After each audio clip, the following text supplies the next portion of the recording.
The Mama Take Heart podcast with Robrenna is brought to you by Life Audio and is a part of our Faith Toolkit series. For more inspirational, faith-affirming podcasts, visit lifeaudio.com.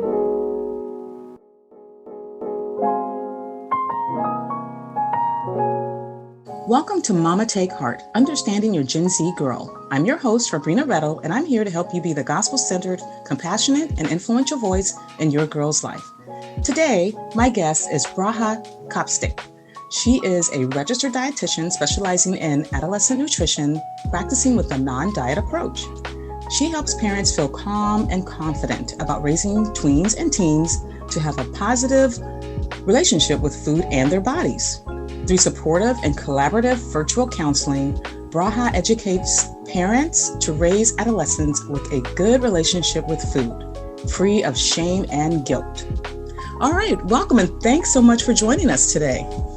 Thank you. I'm very glad to be here.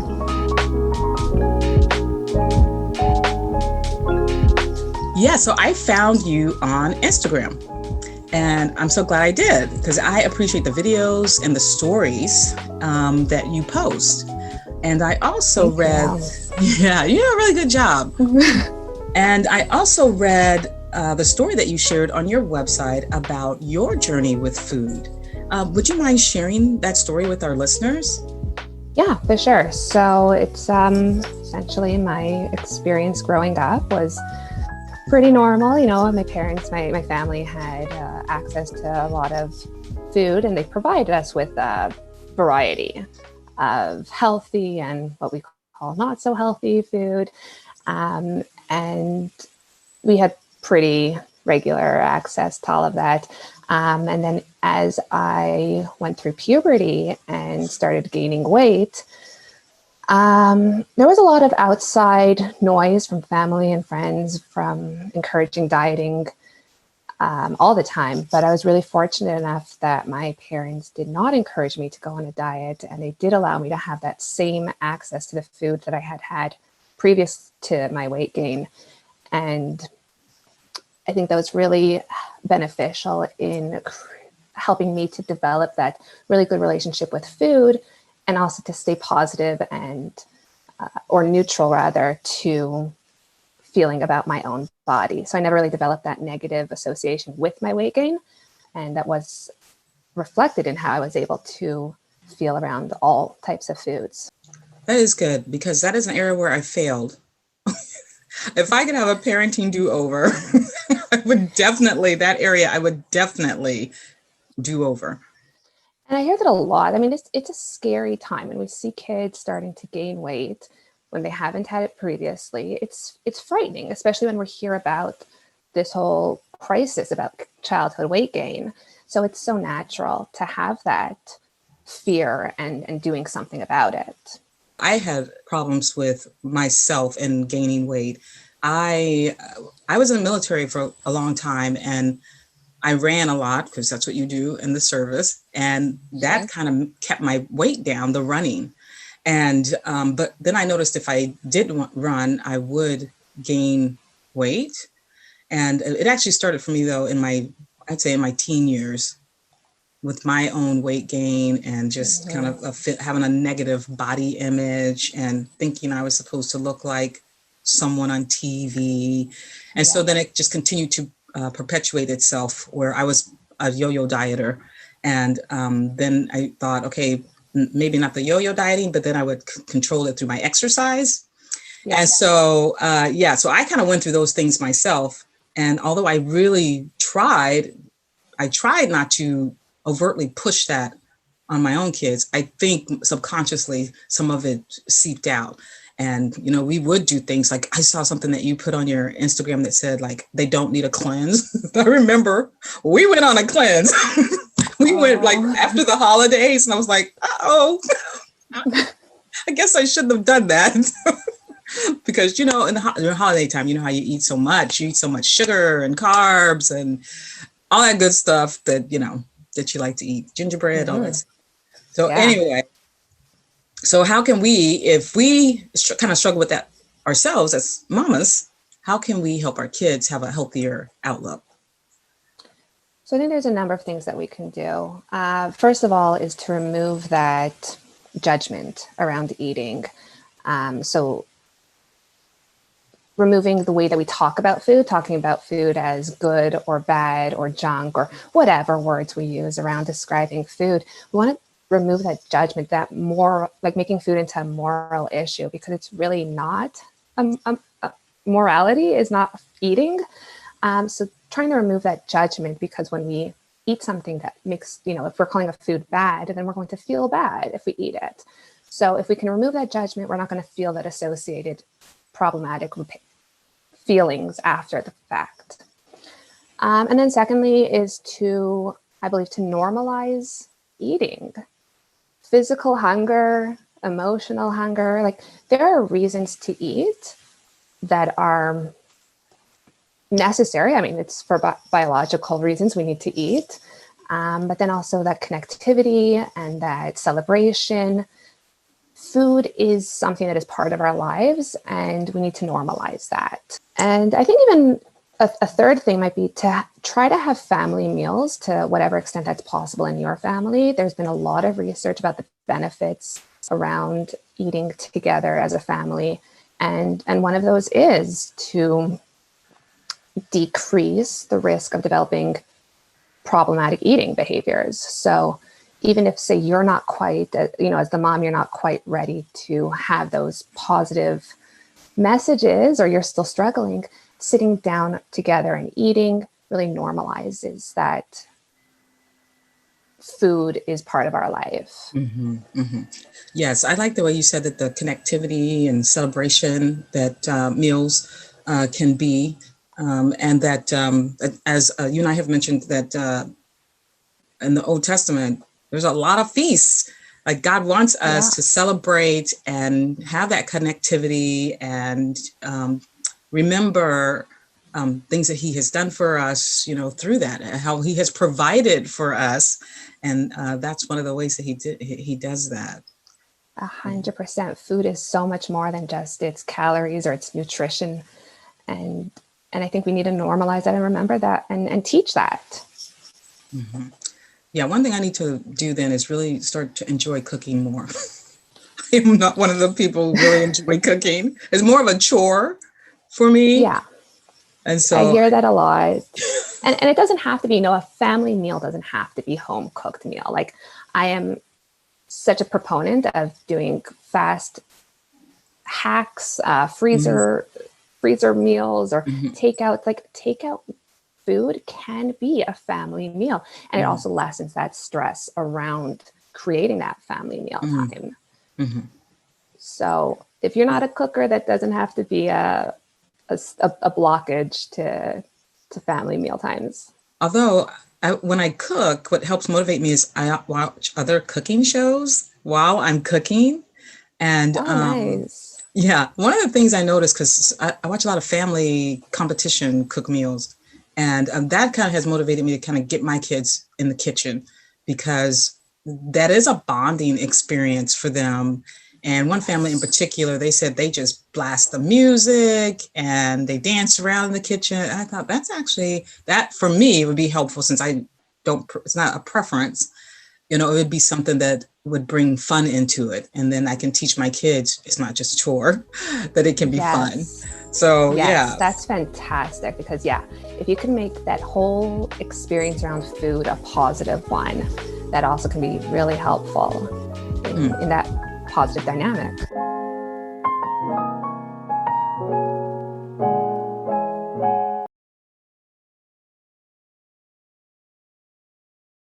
I also wanted to know, what do you think about teen girls who hop from diet to diet? So I noticed around a certain age, I used to teach a Sunday school class, and I had like 6th grade girls.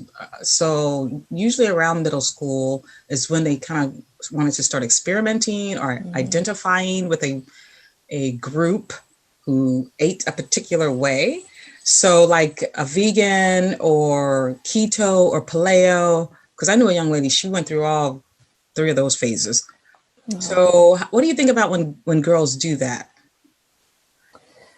Well, I think there is a lot of that. This time period is one of shifting identities. And like you say, that they shifted from group to group. And I think that, like we've been talking about how food is connective. And I think that all of it kind of speaks together, how they're trying to figure out who they are, who their friends are, and food is one way of doing that.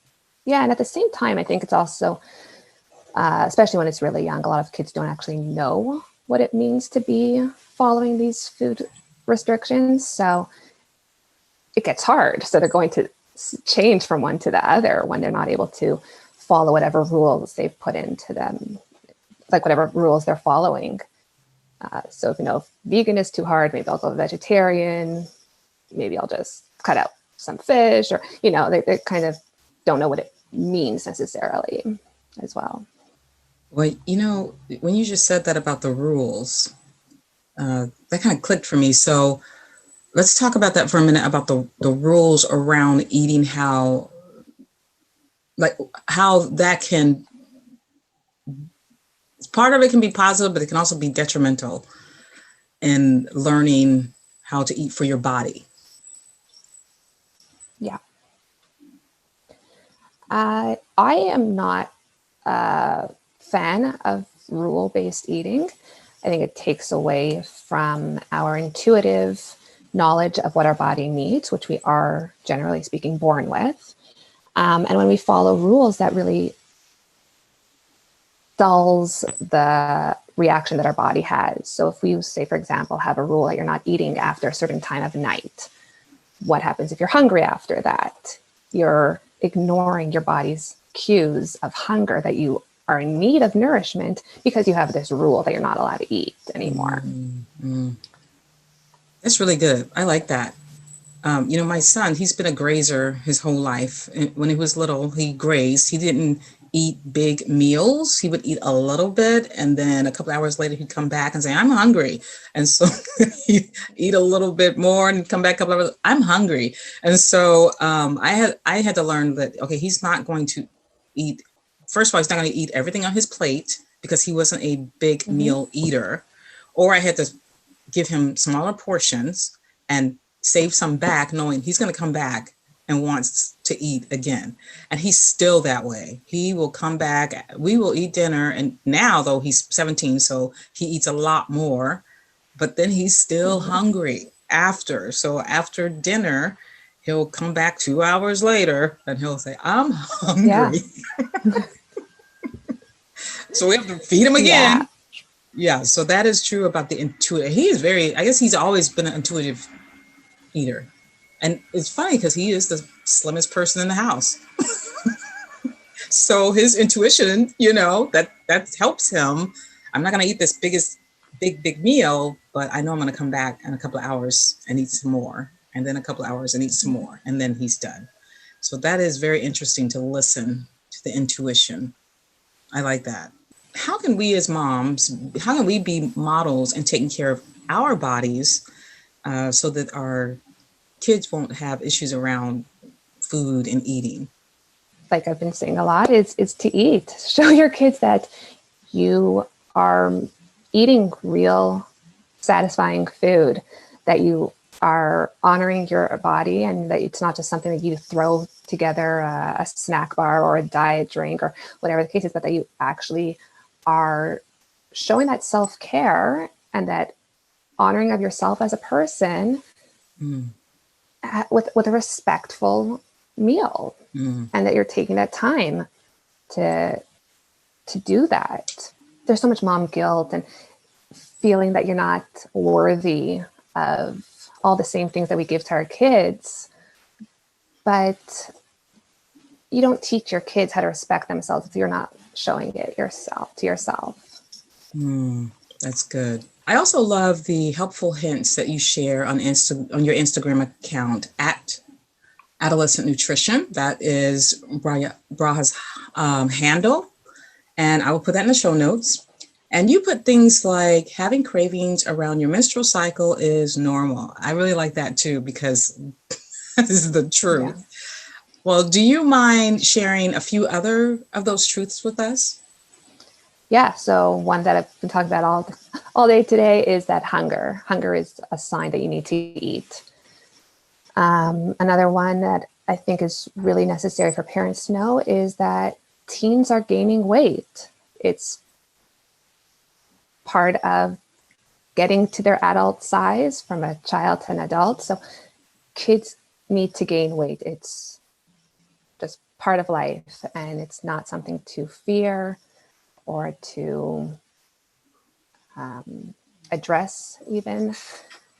And a third message, that beyond even teenagehood, the bodies change over time. So even if somebody's weight is going to be stable from, college till whenever, the body changes in size and shape. And that's also part of nature. We're not supposed to look the same way we have looked our entire lives. One of the stories that you did, I thought was so good. And it was about the shame, like things that you should not say to your children or your child. And one of them was, are you having another one of those? I really like that, because then it makes them conscientious. That's the word I'm looking for. It makes them conscientious about what they eat and what they eat around you. And I find that when you feel shame around food, you start to sneak it. 100%. Yeah. So, and that's the thing you want to avoid. Like, I would rather to know what she's eating or what he's eating than him feel like he has to sneak it and not be able to show me, that he's hungry or he wants something to eat or, something like that. Yeah. And when there's shame around food, that just translates into shame around their body, and that making up the way they're eating, it just spirals into so many disordered thoughts and behaviors that could be prevented by having that open discussion around food or that open acceptance of what your child is eating. I thank you so much for joining us today. Why don't you tell us how to keep in touch with you? I know I found you on Instagram. So why don't you share your handle and your website? Yeah, so I am mostly on Instagram at adolescent.nutritionist. And my website is BK Nutrition. It's BEEKAY nutrition.com. And I have fairly regular blogs there. And there's a free download, and you can join my twice monthly newsletter. Yeah, it's wonderful. And I will add both of those to the show notes. Perfect. Well, yeah. Well, I wanted to thank you again for taking the time to guide us and help us help our kids and ourselves on how to have a healthy relationship with food and our bodies. And I like the way you said to display that self-care and to honor ourselves and our bodies. So thank you so much, Bracha. I really appreciate it. Thank you. Thank you for having me on here, and I hope this was helpful for everyone. Me too. All right. Well, remember, God is for you, and you are not alone. With His Spirit, you are filled with courage and strength of purpose. So don't fret, Mama. Instead, take heart. Mama Take Heart is a production of Life Audio and the Salem Web Network. If you liked what you just listened to, would you take a second and leave us a rating in your favorite podcast app? It really does help more people like you find our show.